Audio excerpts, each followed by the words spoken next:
दोस्तों, ये कहानी है एक बूढ़ा गिद्ध और एक बिल्ली की। बूढ़ा गिद्ध हितोपदेश की रोचक कहानियाँ सुनने के लिए आप इस चैनल को सब्सक्राइब कर लें, क्योंकि यहाँ पर ज्ञानवर्धक कहानी आपको सुनने को लगातार मिलेगी। गंगा नदी के किनारे एक बहुत बड़ा पेड़ था। इस पेड़ पर बहुत से पक्षी रहा करते थे। एक दिन एक बूढ़ा गिद्ध वहाँ आया और पक्षियों से बोला कि क्या वो इस वृक्ष के खोल में रह सकता है। सभी पक्षियों ने बूढ़े गिद्ध की आयु को देखते हुए उसे वहां रहने की इजाजत दे दी। वे अपने हिस्से के भोजन में से भी कुछ भोजन उसे खाने को दे देते। बूढ़े गिद्ध को बहुत अच्छा लगता था। वो मन ही मन सोचता, ये पक्षी कितने दयालु हैं। अतः जब वे अपने बच्चों के लिए भोजन की तलाश में जाया करेंगे तो मैं पीछे से इनके बच्चों की रक्षा किया करूंगा। उस दिन के बाद से गिद्ध ने उनके बच्चों की रक्षा करनी शुरू कर दी। सभी मिलकर हंसी खुशी रहने लगे। एक दिन एक बिल्ली वहां से गुजरी। उसने उस पेड़ पर नन्हे पक्षियों के चहचहाने की आवाजें सुनी। उसने सोचा कि उसे यहाँ कुछ छोटे व ताजा पक्षियों के बच्चे खाने को मिल सकते हैं।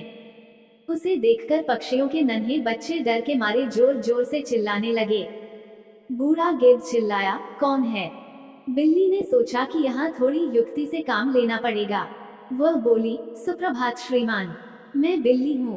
बूढ़ा गिद्ध बोला, यहाँ से चली जाओ वरना मैं तुम्हें खा जाऊंगा। बिल्ली बहुत चालाक थी। वह बोली, श्रीमान, मैं कुछ कहना चाहती हूँ, उसे सुन लें, फिर उसके बाद चाहे तो मुझे खा लेना। गिद्ध ने सोचा, क्यों न उसकी बात सुन ली जाए। बिल्ली बोली, मैं गंगा नदी के तट पर रहती हूँ। मैं बहुत ही धार्मिक विचार रखती हूँ। मैं गंगा नदी में स्नान करके आपका आशीर्वाद लेने आई हूँ। गिद्ध बोला, मैं तुम पर कैसे विश्वास करूं? तुम मांस खाने वाली प्राणी हो और यहाँ नन्हे नन्हे पक्षी रहते हैं। जाओ, भाग जाओ यहाँ से।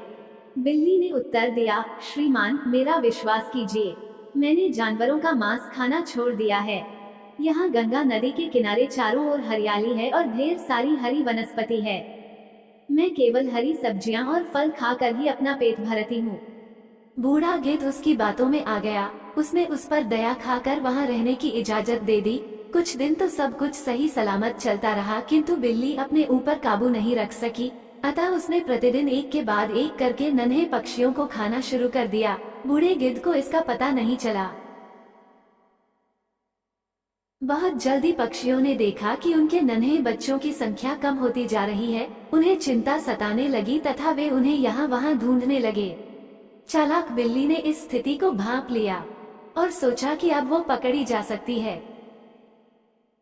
अतः वो वहां से भाग निकली।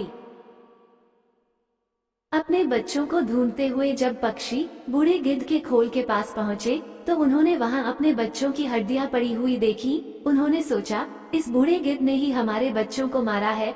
अतः वे गुस्से से भर गए और उन सबने मिलकर बूढ़े गिद्ध को मार डाला। बेचारे मासूम गिद्ध को अनजान बिल्ली पर विश्वास करके अपने प्राणों से हाथ धोना पड़ा। इस कहानी से हमें ये शिक्षा मिलती है कि कभी किसी अनजान पर सोच समझकर भरोसा करना चाहिए।